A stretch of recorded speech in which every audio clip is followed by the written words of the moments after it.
Man, after last night, I honestly, I did not want to come on here and talk WWE, man. I think I am pretty much done with WWE for the week after last night's Monday Night Raw.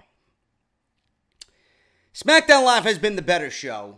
I was expecting it to be, because I don't know how much worse you could get after last night's Raw. I was expecting this to be a better show.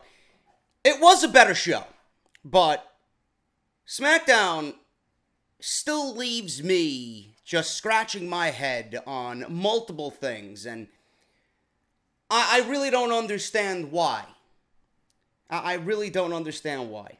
And there's simple things too, like I could present them to anybody watching this show, and they would probably agree with me. After last week, I told you about the nostalgia fact of Team Hell No. I was never a big Team Hell No guy. I was never with what they were doing at all. So, I feel like out of everybody that is a content creator here in the wrestling community, I feel like I was one of the very few that didn't really care about a reunion of Team Hell No. And the reasons are obvious. Kane is 51 years old. I mean, how good can Kane be in the ring? Daniel Bryan is worth so much more than a meaningless tag team for meaningless tag team championships. We all know that, but there are reasons why Daniel Bryan is in the position that he's in. We just don't know those reasons yet. The biggest thing was everybody popped for nostalgia. Wrestling fans love nostalgia. I do to an extent. In that moment, in that instance, it's great. As soon as you remove me from that moment, I am done. I am done. I was removed from the moment last week when they closed the show and they got back together. I knew what was going to happen coming into this week's show. And again, I prove myself to be right in this instance. As soon as Team Hell No was on the television tonight, as soon as I seen Bryan and Kane, everything that people were going crazy for just a week ago just didn't feel special. The nostalgia effect has already worn off for Daniel Bryan and Kane. WWE started SmackDown Live off with Team Hell No. Started off with Daniel Bryan showing excitement that he's got his buddy Kane back and that they are a pairing once again.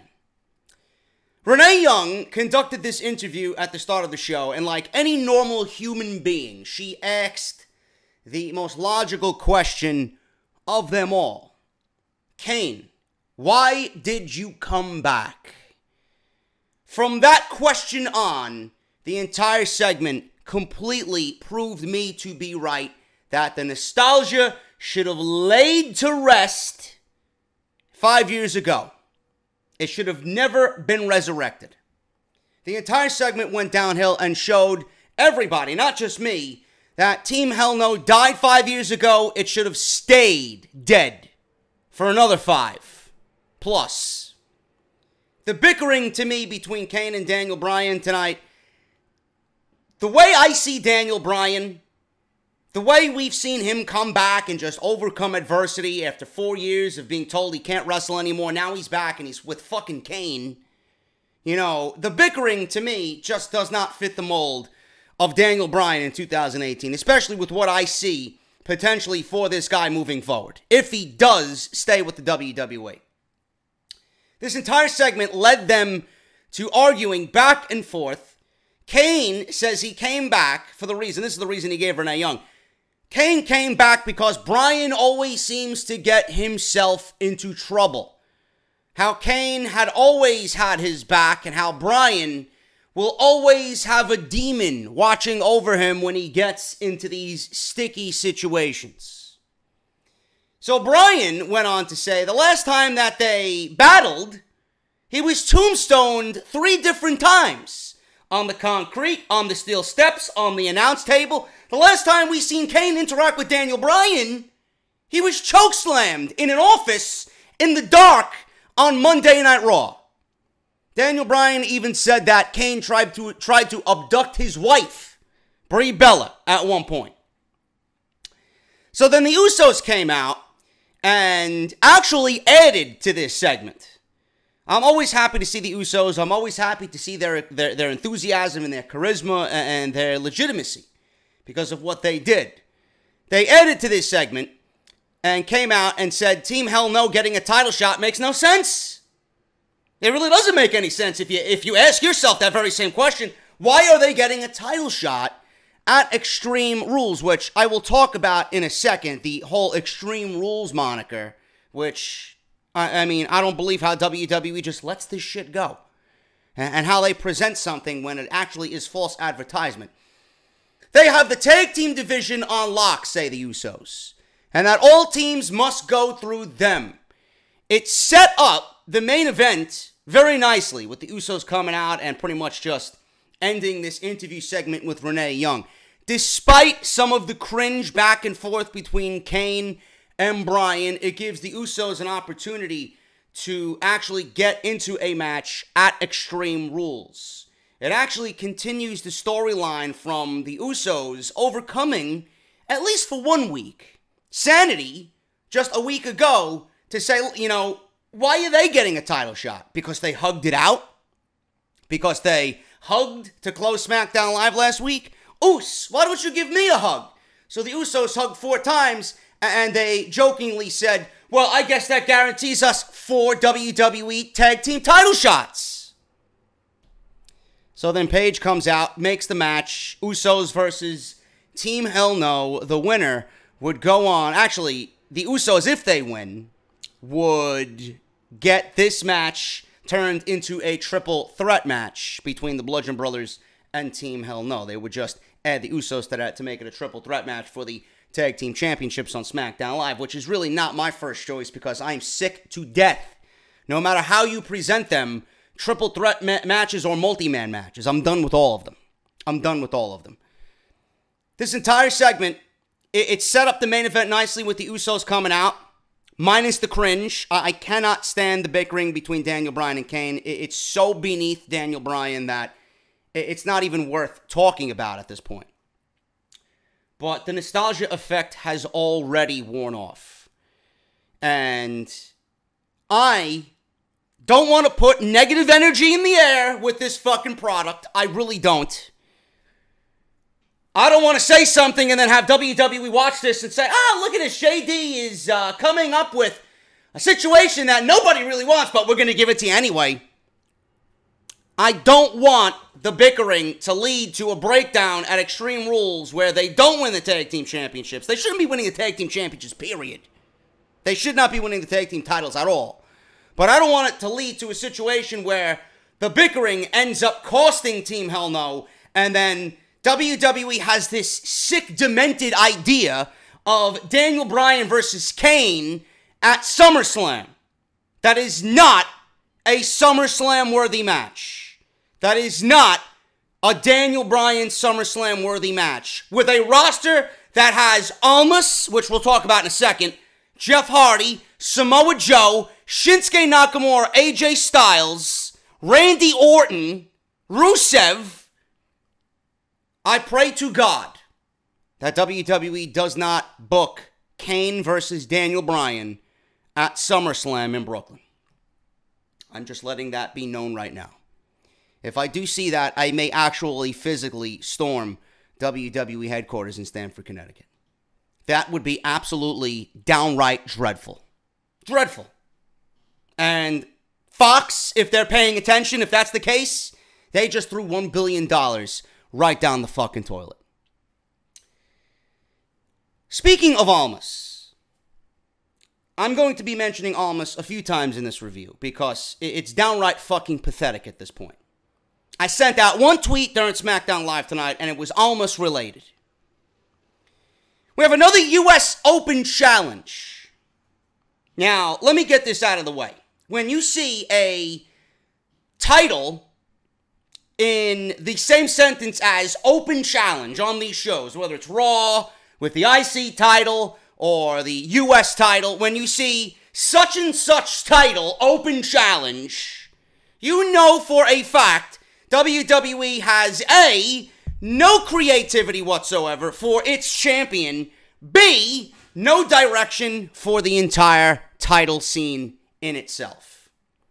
So Jeff Hardy comes out dressed as Mr. America with his face paint because it's July 3rd and tomorrow's July 4th. So WWE figured, well, we'll dress Jeff Hardy up with his American flag face paint. We'll put the U.S. title on the line in an open challenge in the spirit of Independence Day. And then we'll give you a match that we've already seen before, yet we don't really give a shit about a second time around. WWE has a U.S. title open challenge, and out comes The Miz. May I ask why? Why must we see The Miz and Jeff Hardy again after what we've seen about a month and a half ago, roughly, with these two guys in the ring? It was literally after his match with Rollins, and he got put on SmackDown Live. He got done with Raw, he got done with Rollins, and then he had this great match with Jeff Hardy on SmackDown Live. Now, I don't remember if it was for the title or not, or if it was a Money in the Bank qualifier. I think it was a Money in the Bank qualifier. Whatever the case may be. I feel like when you put a title open challenge, that you are just getting by for the week because you have no creativity at all. But why The Miz in this case? Like, you have a roster that has Samoa Joe, Shinsuke Nakamura, Randy Orton, you got Andrade Cien Almas, and you go with The Miz, of all people.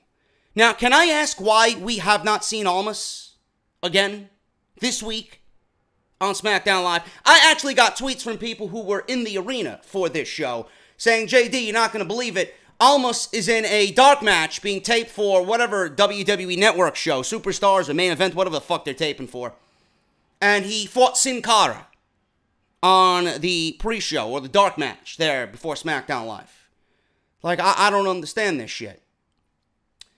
You know, people are probably going to be asking me, JD, why are you complaining about The Miz going for the United States Championship? Because A, we've seen it. B, at this point, WWE should be positioning The Miz for Daniel Bryan. Now, we don't know where Daniel Bryan's contract situation lies, but that's the next progression in The Miz character. The Miz right now is so above the United States Championship just based on his body of work in 2018. Why would you put him in a U.S. title situation when he's the guy that should be groomed for a WWE Championship run with Daniel Bryan? He should be in the mix for the WWE title coming out of SummerSlam. Yet you're putting him in a U.S. title match? For what? We've seen that already. You didn't move The Miz to SmackDown Live to put him in the U.S. title hunt. So why bring him out in an open challenge just to have him lose? Clean. I don't understand that. Yet you don't give me Almas. Almas has not wrestled since the middle of May on SmackDown Live. You have plans to bring James fucking Ellsworth back and make plans week by week by week for James Ellsworth, but you can't fit Almas into a fucking SmackDown show? The guy is a match of the year machine. Look at the matches that you could do on this show. I'm getting downright sick and tired of this shit. Not because I'm a big fan of Almas and what he and Zelina Vega do. It's a waste of talent. It's an absolute waste of talent. I watch this shit and I look at it through the eyes of a business person. You cannot tell me that all the writers in that fucking room for this show cannot come up with one scenario to even feature this guy on the show. So whose fault is it? Whose fault is it? Is it Vince McMahon?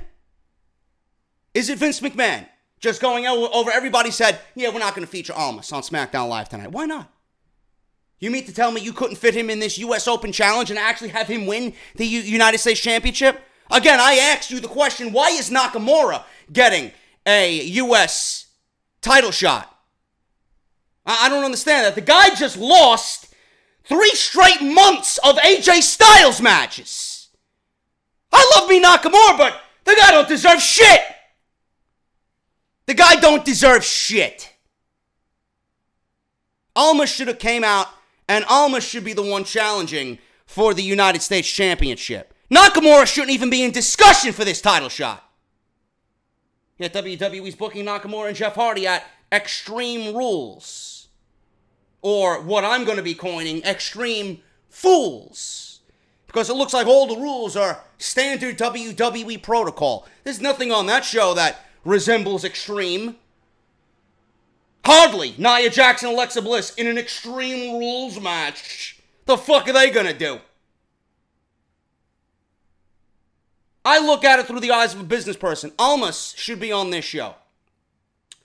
That is fucking sad.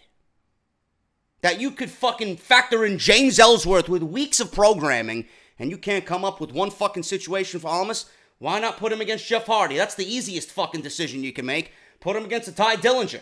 Put the fucking Sin Cara match on SmackDown Live after you've already fucking promoted the goddamn thing. No, we gotta go to Superstars to go watch it. Guy has a match of the fucking year no one in this fucking company will even touch. And he's delegated to fucking Superstars on the WWE Network. Yeah, that's what you're calling Andrade Cien Almas up to the main roster for. What a fucking cardinal sin. And then it goes and plays into my conspiracy fucking theories. Every NXT talent that comes up to this fucking show, whether it's Raw, SmackDown, oh, Triple H had a hand in making this guy bigger than anybody on my show, fuck him. It's like a piece of meat. You put him in the fucking freezer and you leave him there without even realizing that you have meat in the freezer. By the time you take it out, it's freezer burn. It's fucking unusable. You can't use it. Goes right in the trash. Goes right in the trash. That's what they're doing with NXT talent. They're storing them in some fucking freezer and they're waiting until they're unusable. You think people are going to fucking care about Andrade Cien Almas the more this goes on? It's fucking pathetic. Absolutely fucking pathetic. I really wasn't keen on seeing this fucking match again with The Miz. Not because the first match wasn't good, but for the simple fact that SmackDown has so much talent not being used right now. And I don't want to hear the bullshit, oh, Almas doesn't have anything planned for Extreme Rules. Who the fuck is going to say that and actually believe the words that are coming out of their mouth? Who says that they have to factor into the pay-per-view if they're featured on television on a weekly basis? So you rather him have no momentum at all, and you rather him be irrelevant to the WWE universe. Is that what you're telling me? You'd rather use The Miz because he's a well-known name. What the fuck does The Miz have to do with anything on Extreme Rules? Nothing! The only situation he factors in is a possible Daniel Bryan Kane run-in to have them lose the match to the Bludgeon Brothers. That's it. But you can't factor in Almas to go against a Shelton Benjamin or a Ty Dillinger or a Sin Cara or bring someone over from fucking 205 Live and put him on SmackDown Live. Somebody. Pathetic. Absolutely fucking pathetic. I don't expect WWE to rectify it because this is SmackDown Live. This is Vince's world. Anything from NXT has its head cut off and it's completely fucking wasted. WWE. Yeah, they got time to fucking factor in a pancake eating contest, but they can't use Andrade Cien Almas. Pancake eating contest that was scheduled with the New Day. Now, I looked at this, I'm like, Jesus fucking Christ. Can this show just cut the shit with the fucking pancakes, please? The pancake contest, actually, that was scheduled with the New Day, I'm glad it didn't take place, number one, because I really didn't think WWE would have the clock at 5 minutes and then see Big E, Xavier Woods, and Kofi Kingston scarf down fucking pancakes for a full 5 minutes. I don't think WWE would even allow that. That would go against their fucking diet so much, I think they would turn into Mrs. Butterworth themselves. But this was actually booked incredibly well for what it was. Now, this was just a great way to just not have this happen.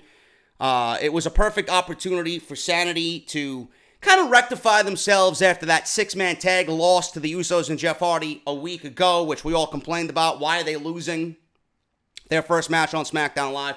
They come out and cause chaos. And that's exactly what they did. They destroyed the New Day.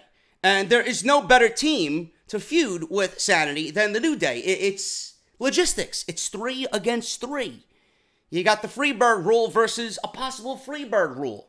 Now, I'm all for seeing every fucking mixture of Sanity versus the New Day leading into a big SummerSlam showdown with some type of stipulation where there's no DQ, street fight. I'm all for it. Even bring it to Hell in a Cell if you want to.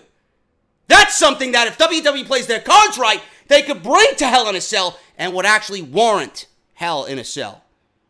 Now, I think WWE could certainly have some fun with this and be creative with it if they so choose, but I don't think they will. Killian Dane versus Big E? I'm all for that. Eric Young versus Kofi Kingston? Or Eric Young versus Xavier Woods? I'm all for that. Possible tag team matches, mixing up the guys. Dane and Young, Dane and Wolf, Wolf and Young versus any mixture of the New Day. You got matches for weeks here. I think it's great. You know, the Usos were, I just kind of just thrown in front of them for no reason. I guess WWE really had no plans. They just wanted to get them on television, and the Usos were the first team that they picked out of a fucking hat. I don't know. But the New Day versus Sanity seems like it could be a huge success if they book it correctly. Huge war, 3-on-3 down the line with mixtures of possible matches for the next several weeks. If WWE books this right, it could be as physical as The Shield versus the Wyatts when both teams were looking for supremacy in their prime as stables on Monday Night Raw. And I wholeheartedly believe that. Now, some may think this was okay, but it could have been better. WWE wanted to go the pancake route, and that's what they did. And seeing Eric Young deliver a flying elbow drop to Xavier Woods through a table got me excited, man. It really got me excited. I think the Usos were a good stepping stone. There's always a time to revisit the Usos and Sanity, but you need to establish group dominance on SmackDown Live. I don't know why the New Day weren't the first targets for Sanity, but here we are, and it could be something big if WWE wants to have some fun with it and be creative. I certainly hope so, because it's got the promise to be a great showdown, which leads, like I said, to a possible Hell in a Cell situation. James Ellsworth is not funny. He does not belong on TV. I don't know why they gave this guy a contract to come back. I don't understand why this guy has television time and Andrade Cien Almas has 0 television time. This is fucking sad. Don't at me. Your opinion is invalid. It is irrelevant to mine. I don't care.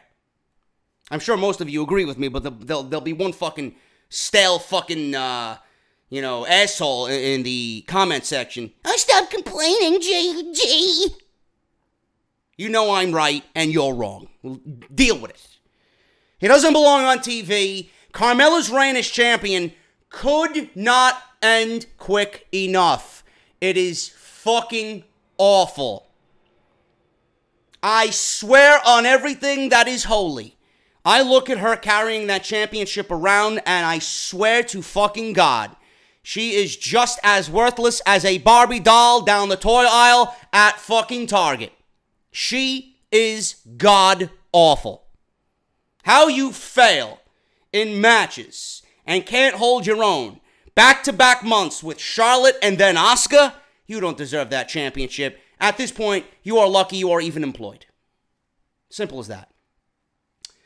Now, once again, Asuka here is made to look like a fucking fool.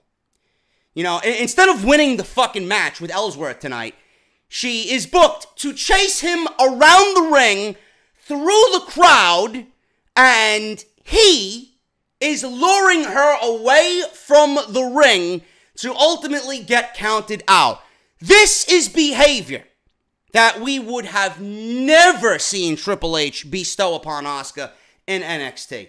I honestly don't believe that they have plans, like I said, it's in my notes, it's everywhere, that they have plans for Ellsworth that are at least in motion week to week to week. They're already booking a Lumberjill match next week with Ellsworth and Asuka in a rematch after what happened tonight. And they don't have plans for a match of the year machine in Andrade Cien Almas. Asuka was made to look like a blithering idiot tonight. She chased Ellsworth into the back. She got double counted out. She didn't even go for the win. You think Asuka with a 900 fucking match win streak would realize that I can't leave the ringside area. I'm going to lose the match. She runs after him anyway. And then she comes back to ringside. And then she gets cheap-shotted by Carmella. This is how they're booking. Asuka is being booked like an underdog fool. A babyface with no brain. Meanwhile, this was the same woman that was running through opponents left and right in NXT. Slaying them all. Like, I don't believe what's going on here. This is the very best you have for Asuka. Someone in that writer's room needs to be terminated ASAP. If Asuka is not the women's champion coming out of Extreme Rules, somebody's got to get terminated. This reign for Carmella needs to end immediately. Rusev, I think this is the last of my notes before we get into the results. Because not really, not much happened on this show tonight as far as newsworthy topics. Rusev, most definitely. We're all excited about him getting a WWE Championship match at AJ Styles, at Extreme Rules. This could be the biggest match of his career. This could be the biggest showcase to show WWE management. Listen, you guys need to start pushing me. If you have a great match with AJ Styles, the sky is the limit for Rusev here on SmackDown Live. Now, if I was WWE, and I see Rusev getting these type of reactions that he is getting with Rusev Day, even tonight, AJ was in the ring cutting a promo on Rusev, saying that, he is threatening to break into AJ Styles' house, and he's going to take the WWE Championship. And then AJ with the nice remark, something that I could see myself making. What does he think this is, a fucking rental? This is the house that AJ Styles built. This is AJ Styles. Rusev may be a superior athlete, but he ain't phenomenal. And I'm the WWE Champion.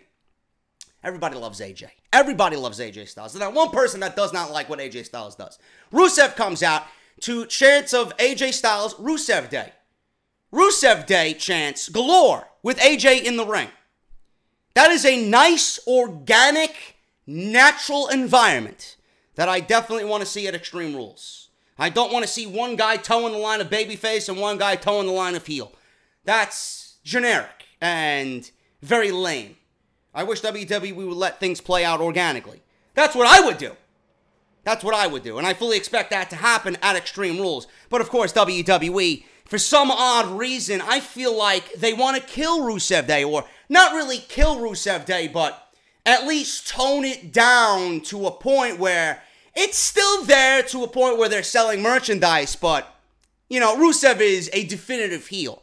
And after the end of this match with Aiden English and AJ Styles, Rusev was most definitely looking like a heel tonight with his interactions with AJ Styles. I'm pretty positive that when we get to Extreme Rules, the crowd's going to be split. They're going to have a good time. It's going to be dueling AJ Styles, Rusev Day chants in Pittsburgh. But clearly WWE is pushing one as a babyface and one as a heel. Like I said, I'm kind of up in the air on this topic. And I feel WWE should just let Rusev be himself and let it organically come together. But I feel like they are giving ways, or at least pushing ways, to kind of tone it down and tone the whole Rusev Day thing down just a little bit, to where he is definitely heel, but it's still kind of somewhat there to, just chug business along. And I was thinking that after the match with Aiden English, I'm like, if WWE really wants Rusev to be a definitive heel, everybody loves AJ Styles. AJ Styles, outside of Daniel Bryan, is the biggest babyface on this brand. So there's no better guy to put Rusev against than AJ Styles if they really want to push him as a heel against the babyface, a definitive babyface. So I don't know what's going on with that. I'm still excited about the match. I'm not really excited about the match itself. I'm excited about what Rusev could do, because this is his real first big opportunity since that first match with John Cena at WrestleMania, where he was pretty much ruined, and he lost to John Cena at WrestleMania. This is the biggest moment since then for Rusev. I'm more interested in seeing how he handles himself here and how much he enhances himself to WWE management as far as how he handles himself in the ring at a major pay-per-view for the WWE Championship against one of the best wrestlers on the planet. That's what I'm looking for at Extreme Rules. Moving on with the rest of the show, man. It was okay. It was better than Raw. Don't get me wrong, it was better than Raw, but there's some things that this show is doing right now, man, that I just really can't get behind. And it makes me scratch my fucking head as to where they're going, what they're doing, why they aren't doing certain things. And it's just really just agitating as a fan watching this shit. U.S. Open Challenge for the United States Championship. Their first match on SmackDown Live was much better, man. This one was littered with fucking commercials. One was a, in-picture commercial where you're actually seeing something going on, and then they immediately went to a fucking commercial, not even 3 minutes after that. And then Tom Phillips comes back and says, yeah, during the commercial break, Jeff Hardy was in the figure 4 leg lock for the duration of the commercial. Oh, okay, thank you for selling me on the figure 4. We're watching a U.S. title match, not a U.S. title match littered with commercial. Come on, man. SmackDown's getting unbearable with the fucking commercial breaks. U.S. Open Challenge. Miz loses to Jeff Hardy via a Swanton Bomb. Hardy goes for the twist of fate. Miz counters. Miz drops Hardy. Puts his feet on the ropes for the pin. But the referee catches it in time. And the Miz, like a dumbass, he thought it was a 3 count. No music going off. Nobody really, signaled for a bell. Referee didn't signal for a bell. The bell didn't ring. Nothing's going on. He's like, 1, 2, 3. He's raising his hands as if he won the fucking title. Give me my title. Give me my title. What are you talking about? You're crazy. That was a 3 count. Arguing with the referee over absolutely nothing. He made himself look like a fool. He made himself lose this match. So, Miz thinks he won the title. Argues all this time with the referee. Miz turns around to a twist of fate from Hardy. Hardy climbs the top rope. Hits a Swanton Bomb for the win, and he retains the United States Championship. James Ellsworth is backstage. Again, I ask, I don't know why. Looking into the mirror, Ellsworth goes on about men being superior to women and says the battle of the sexes ends tonight when he puts Asuka in her place. Because Mella is money and Ellsworth is exquisite. The only thing exquisite on this show isn't even on the fucking show. And that is Zelina Vega. Fuck you, James Ellsworth. The guy is absolutely fucking cringe. He is worthless. And I don't know how this guy is on the list of employees to be paid at the end of the week. I really don't. Can you go back to Grimm's Toy Show and stay there, please, and get off my program? There is a time and a place for everything. This is not the time. It was a tired act then when he left. It is even worse now. You had your 15 minutes of fame. Go live it up in the indies and get off SmackDown Live. That's all I'm going to say about that. We had Asuka versus James Ellsworth. Actually, before that, I'm skipping ahead here. The fucking pancakes. The pancakes. Byron Saxton's over there wearing a fucking American top hat, looking all patriotic and Independence Day-like. Saxton goes over the rules for this pancake eating contest. There's a referee there making sure nobody cheats. Big E had red colored pancakes, which looked nasty. Xavier Woods actually had normal looking pancakes. And Kofi had blue looking pancakes to signify red, white, and blue. If you guys didn't get the theme they were going with there. I would not eat red or blue pancakes. In fact, I prefer waffles over pancakes. That's just me. In fact, I prefer French toast overall, but if I was to choose waffles or pancakes, I'm going with waffles. Belgian. Nice and fluffy. But the lights come back on after they go off immediately. They're not even 10 seconds into this thing. You got all 3 of these guys scarfing down fucking pancakes. Sanity comes out. They're all looking at the entranceway. Lights come back on. Sanity's attacking them from behind. Dane takes out Big E. Dane tosses Big E over the announce table. Corey Graves got out of the way almost immediately, like he knew what was coming. We got Kofi Kingston goes over the top rope, and he lands with his leg bent, where I swear to God, if you go back and watch it, I would not be surprised if he tore an ACL. Seriously. That looked nasty.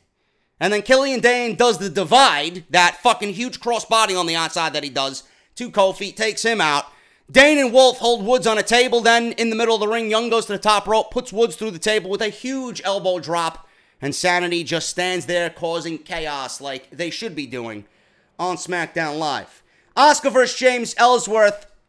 The only thing in this match that was even worth anything, because it was nothing but cat and mouse, Asuka actually smacked the shit out of James Ellsworth so loud that it rang out throughout the entire arena. So, Ellsworth looks like he's about to throw up after all the beating that Asuka's giving him. She hits him with a stiff back fist. Asuka ends up chasing Ellsworth through the crowd and then to the back. Referee counts both of them out. After the bell, we see Asuka chasing Ellsworth back to the ringside area like a dumbass. They come over to the barrier, but Carmella takes advantage and drops Asuka at ringside like the stupid baby face that she is. Completely unlike what we've seen in NXT. And Asuka is looking like a blithering idiot. Again, against Carmella. I can't take it anymore, man. Whoever's booking Asuka or handling Asuka right now at SmackDown Live, Jesus fucking Christ. It is awful. Absolutely fucking awful. AJ Styles versus Aiden English. This one was quick. I didn't expect this to last. It was sold as Aiden English was going to soften AJ Styles up for Rusev. Calf crusher for the win here. After the match, Rusev pulls AJ out of the ring by his leg. Rusev sends AJ into the ring post. AJ turns around and eats a huge Machka kick. Rusev his music hits, does Rusev. He brings AJ back into the ring and he stomps on him and then applies the accolade in the middle of the ring. Very, very heel-like by Rusev. And like I said, they are definitely pushing one as a heel and one as a babyface going into Extreme Rules. We have Becky Lynch versus Peyton Royce. Becky Lynch versus Peyton Royce here. I mean, I love that Becky Lynch is getting some momentum. I love that she's winning matches. I love that they're actually telling the story of Becky Lynch winning matches. Because I would love to see Asuka win the Women's Championship from Carmella. Just fucking vanquish Carmella once and for all. Get her off of this brand. Period. Get her away from the title scene forever. Have Asuka win the championship and give me Asuka versus Becky at SummerSlam. What a notion. What a concept. Two women that could wrestle at SummerSlam for the title. That's what I'd love to see. People asking JD, what about Charlotte? She's off getting her breasts redone. So she's out of the title picture. Back of the line, Miss Charlotte Flair. You were going to come on SmackDown Live and kind of insert yourself into a title picture. You had a ruptured breast, a ruptured tit. Got to get it fixed. You get it fixed, then you work your way back up. You ain't hopping Asuka. You ain't hopping Becky. Give me that match and give me some good old-fashioned women's wrestling at SummerSlam. Becky Lynch and Peyton Royce was not good old-fashioned wrestling. I don't know what it is with certain women on this roster. I need to see intensity from these women. These women, it's like they're moving in fucking quicksand. They're afraid to bump. It's like they got the Alexa Bliss effect. They're afraid to bump. They're afraid to fucking, deliver offense. They're afraid to take any type of offense. They don't want to be thrown around the ring. Why are you getting into the world of professional wrestling if you're not going to be physical? Peyton Royce did everything that she could to not be physical. This match was fucking sloppy. Now, I don't know what that is. I don't know if Peyton Royce is just certainly not ready. I don't know if she's still green. Or if it was just a communication thing that Peyton Royce didn't work well with Becky Lynch. But this match was fucking sloppy. All this was used for was to get Becky Lynch another win under her belt and move her forward to whatever they got planned. So it was a disarm her for the win, and that was it. Becky Lynch gets another win on SmackDown Live. But this match was fucking sloppy. Absolutely sloppy. Video package from Shinsuke Nakamura. with the reaction that he's getting a title shot with Jeff Hardy at Extreme Rules. Nakamura wonders why Hardy paints his face. I laughed out loud. Is he a clown? Or is he ashamed? Nakamura says he will strip away everything Hardy has at Extreme Rules, including his pride and his championship. Nakamura's fucking great. I just don't think he deserves a title shot at Extreme Rules. You know, and I know you guys are feeling the same way. Extreme Rules is nothing that resembles Extreme Rules. If there's one fucking pay-per-view that WWE needs to change the name of, it's Extreme Rules. There's one Extreme Rules match on this show, and it's between Nia Jax and Alexa Bliss. An Iron Man match ain't Extreme Rules.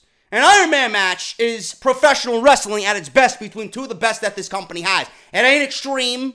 There's nothing that's going on that's going to really give you a sense of Extreme Rules. Then you got Bobby Lashley versus Roman Reigns. Yeah, real extreme. Where's the extreme concept to Extreme Rules? Is it coming in the last week? Are we going to get some type of stipulations added to these matches? Or is this just WWE again being lazy and uncreative and wanting to just continue pushing a pay-per-view that is a dead concept? Yet we can't get King of the Ring back. Yet we can't get a Halloween Havoc. Yet we can't get Starrcade on pay-per-view. Or Bash at the Beach. This is July we're in. What the fuck what does July have to do with Extreme? Give me a fucking Bash at the Beach or a Great American Bash. Extreme Rules. You fucking kidding me? Anyway. Usos versus Team Hell No. If you needed any more of a reason why Kane shouldn't be in the ring, here you go. This match did nothing to interest me at all. And I love me some Usos. This did nothing. Now, if WWE wanted to give me a triple threat match, they, by all means, could have given me a triple threat match here at Extreme Rules. But they wanted to go the traditional 2-on-2 route, which I'm happy of. I'm happy with that. I don't want to see any more multi-man matches. We've had enough of them. At least give me a month off before you go back to them. Because SummerSlam's coming up. Guarantee we see 2 or 3 triple threat matches on that show. But Kane here, he looked very sloppy. Guy can't move. He's 51 years old. What the fuck do you expect him to do? Why is this guy back? It's 2018 with a flourishing roster of talent.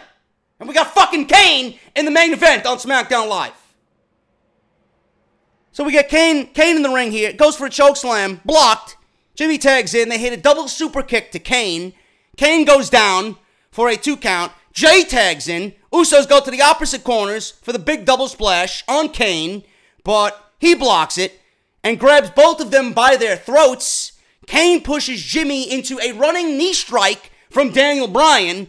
Kane then hits a chokeslam on Jay and pins Jey Uso for the victory. And Team Hell No is advancing to Extreme Rules still in a 2-on-2 match with the Bludgeon Brothers. The Usos are now certified Titus Catering VIPs on SmackDown Live. What happened to the Usos, man? What happened to the tag team division? This is what we got. Got the bar sitting up and catering, not doing shit. We got so much talent not being featured on this show. After the match, Kane's music hits. Hell No is doing their yes thing in the ring. Kane is doing a half-ass yes. Bryan is yelling at him. You gotta do full yeses. So Kane does full yeses. And then the Bludgeon Brothers come out. They stare down Team Hell No from the ramp wearing their masks with their hammers and the titles around their waist. And then SmackDown Live goes off the air. It was a decent show. Better than Raw, but this show still has me scratching my head in certain aspects. Just creatively, and things that shouldn't be on television are on television. You know, fears that I have with this Team Hell No reunion, the nostalgia's already worn off. I'm done with it after Extreme Rules. After next weekend, I am done with it. Move on. If you're going to book Daniel Bryan and anybody at SummerSlam, it's either a Joe or a Nakamura, or an Almas at that point. I fear. I would not put it past WWE to somehow give Kane his last ride, and Bryan and Kane is booked at SummerSlam. Now, I don't know what's happening with Bryan's contract. I'm hoping for, or at least I'm predicting, The Miz to get involved and ruin Bryan's chances and ruins Kane's chances of becoming tag team champions. Because it would make sense. But we'll see what happens. And then we get Bryan and Miz at SummerSlam, which I wouldn't even do it at that point. I would hold off till WrestleMania. All depends on Bryan's contract, I guess. We don't know. We won't know until SummerSlam rolls around.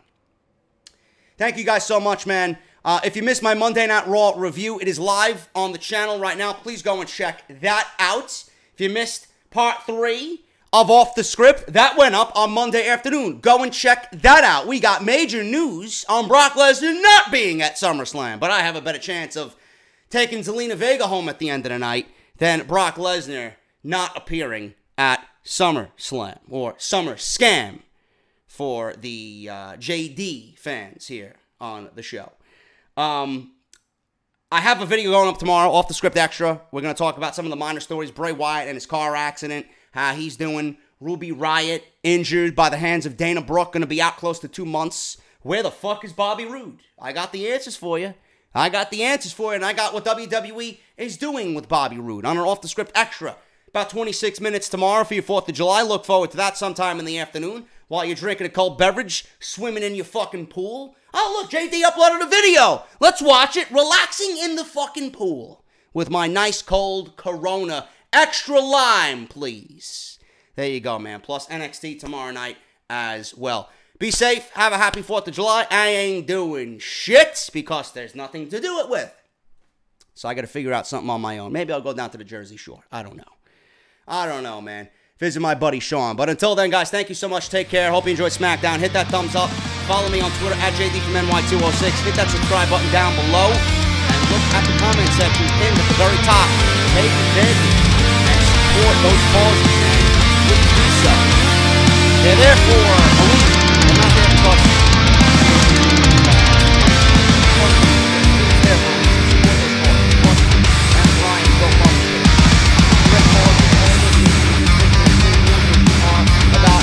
less than 2 weeks away.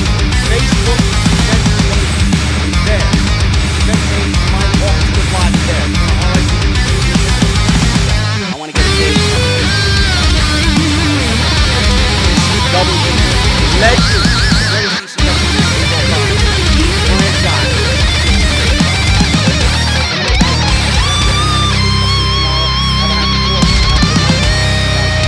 Right here tomorrow for Off the Script Extra. I'll talk to you later.